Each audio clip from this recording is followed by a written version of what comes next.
కోనసీమ తిరుమల వాడపల్లి శ్రీ వెంకటేశ్వర స్వామి వారి దర్శనానికి వేకువజాము నుండే పోటెత్తిన భక్తులు.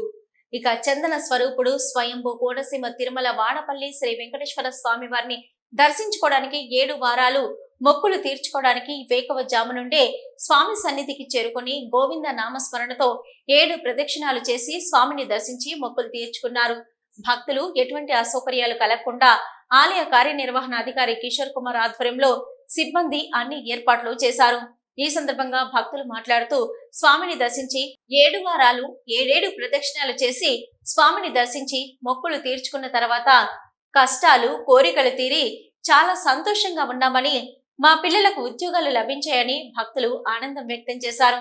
మధ్యాహ్నం 4 గంటలకు స్వామి వారికి విరాళాలు ప్రసాదాలు ప్రత్యేక దర్శనాల ద్వారా సుమారు 35 లక్షల రూపాయలు ఆదాయం వచ్చిందని ఆలయ కార్యనిర్వహణ అధికారి తెలిపారు. పుష్పమ్మ